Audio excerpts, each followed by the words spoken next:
Welcome to World Alert Updates. Subscribe and press the bell icon for more updates. Manila, October 16, 2025. Tension electrifies the air. A lone Philippine survey ship cuts through the South China Sea. Its mission confirmed the gas reserves beneath Recto Bank. This is Philippine territory, but on the horizon, Chinese Coast Guard vessels appear, larger, more menacing than anything in the Philippine fleet. Their silent message, turn back. This standoff is the front line of a much larger conflict: energy, sovereignty, and the future of Southeast Asia. China's state-owned CNOOC pushes deeper into contested waters, each rig and survey ship a bold assertion of Beijing's authority. International law says this is Philippine water, but China's power is measured in ships, not treaties. For the Philippines, the stakes are existential. Domestic gas is running out, and Recto Bank is a lifeline. But accessing it means facing a superpower that claims nearly the entire South China Sea. The Filipino crew feels the weight of their nation's future, and the threat looming just off their bow. This is gray zone conflict: law enforcement, military, or commercial. The ambiguity is the strategy. China advances its claims incrementally, creating new facts on the water without firing a shot. For Manila, the challenge is immense. How do you defend sovereignty against an undeclared creeping invasion? The world watches, but the confrontation is real. Ships, lives, and the fate of a nation.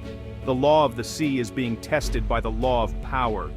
Recto Bank is not just a resource, it's a battleground for the region's future. The next move could change everything. The lights are literally flickering in the Philippines. The Malampaya gas field, once the backbone of Luzon's power, is running dry. 40% of Luzon's electricity is at risk, and the nation faces a looming energy crisis. Without Malampaya, the Philippines will depend almost entirely on imported fuel, exposing it to volatile prices and economic shocks. The government is racing against time to find a new energy source. All eyes turn to Recto Bank, a massive underwater plateau within the Philippines' exclusive economic zone. Geological surveys suggest it holds even more gas than Malampaya ever did. Developing Recto Bank is not a choice, it's a necessity for energy independence and economic stability. But China's sweeping claims overlap the area, and Beijing has made it clear unilateral development is off limits. Any Filipino exploration is met with overwhelming Chinese pressure. Ships, blockades, and threats. The Philippines has the legal right, but China has the power to block access. The result, a paralyzing standoff with the nation's future hanging in the balance.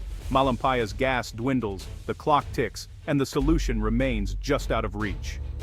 The energy crisis is no longer a distant threat, it's a present danger, held hostage by a powerful neighbor. The stakes for the Philippines have never been higher. China's South China Sea strategy is built on ambiguity. CNOOC's drilling rigs and survey ships are more than commercial. They're political statements, always escorted by intimidating China Coast Guard vessels. These white-hulled ships shadow, obstruct, and threaten, enforcing Chinese law in international waters. The line between law enforcement and military intimidation is deliberately blurred. Behind them lurks the maritime militia. Fishing boats, centrally controlled, used to swarm reefs, block access, and gather intelligence. Their civilian status gives China plausible deniability, but their actions reveal a coordinated, irregular sea force. Together, CNOOC, the Coast Guard, and the militia form a three-pronged tool of state power. This is China's gray zone campaign, coercion below the threshold of war, changing the status quo incident by incident. For the Philippines, securing Recto Bank means facing a shadow fleet that's nearly impossible to confront without risking escalation. Ignore it, and you surrender sovereign rights and vital resources. Confront it, and you risk a dangerous spiral. China's strategy is slow-motion annexation, one ship, one standoff, at a time. The Philippines is left with an impossible dilemma. The world's rules are being rewritten on the water. At the heart of the conflict is the 9-dash line, a sweeping U-shaped claim on Chinese maps, covering nearly the entire South China Sea. Beijing insists on historic rights within this line, justifying CNOOC's drilling and the Coast Guard's patrols. But the line's origins are murky. A modern invention, not grounded in continuous historical control. The United Nations Convention on the Law of the Sea, or UNCLOS, grants coastal states a 200 nautical mile exclusive economic zone. The 9-dash line directly overlaps the EEZs of the Philippines, Vietnam, Malaysia, Brunei, and Indonesia. In 2016, an international tribunal ruled the line illegal and incompatible with UNCLOS. China dismissed the ruling, insisting on its own narrative over international law. This is more than a map dispute. It's a clash between China's vision of power and a global system based on rules. The 9-line is a direct challenge to the international legal order.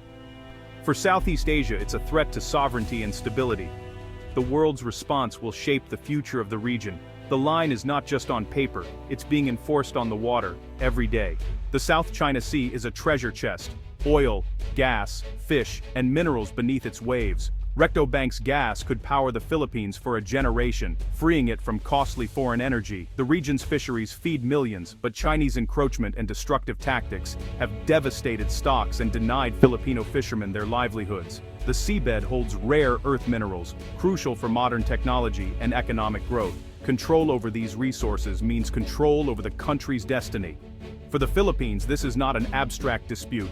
It's about energy, food security, and national survival. China's attempt to dominate the sea is a direct threat to the Philippines' future. The battle for the South China Sea is a battle for the Filipino future. Oil, gas, fish, and minerals. These are the building blocks of prosperity and security. Losing them means losing the chance to build a modern, independent nation. The stakes are nothing less than sovereignty itself. The fight for resources is the fight for the nation's soul. China's opposition to Philippine energy exploration is relentless and physical. In 2011, Chinese patrol boats forced a Philippine survey vessel to retreat from Recto Bank, an unmistakable message. You're not welcome here. The harassment has only intensified. Hundreds of Chinese militia vessels swarm reefs, forming floating blockades. China's cabbage strategy surrounds targets with layers of ships, choking off access without firing a shot.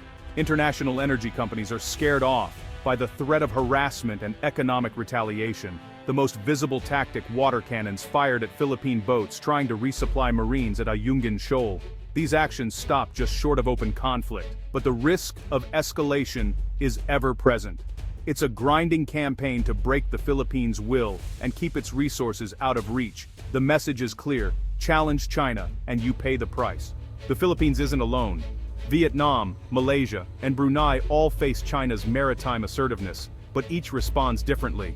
Vietnam confronts China head-on, deploying ships and standing firm in standoffs. Malaysia, once quiet, now protests more openly as Chinese incursions increase.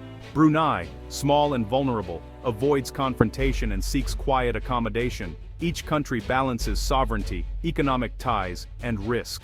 For the Philippines, the lesson is clear. Passivity invites aggression, but confrontation is costly. Only collective action can hope to check Beijing's ambitions. In July 2016, the Permanent Court of Arbitration ruled decisively for the Philippines. China's 9-line has no basis in international law. The tribunal affirmed the Philippines' rights to Recto Bank and condemned China's interference in island building. China rejected the ruling, calling it waste paper, and launching a propaganda campaign. The court has no enforcement power. China continues its activities as if nothing happened. The gap between law and power is stark. The Philippines has legal victory, but no means to enforce it. The world's rules are only as strong as the willingness to uphold them. The ruling is a landmark, but the struggle continues on the water. The battle is now between international law and brute force. China's push in the South China Sea is driven by three forces: energy hunger, geopolitical opportunity, and new technology. As the world's largest oil and gas importer, China wants direct control over local resources, reducing reliance on vulnerable sea lanes. With the US and Europe distracted by other crises, Beijing sees a window to act assertively with little pushback. Meanwhile, China's advances in deep water drilling mean it no longer needs foreign technology to exploit these resources. These factors combine into a calculated endgame: secure dominance over the South China Sea before rivals can respond. The pressure on the Philippines at Recto Bank is the tip of a much larger strategic play. The outcome will reshape Asia's balance of power for decades. The world is watching, but China is already moving.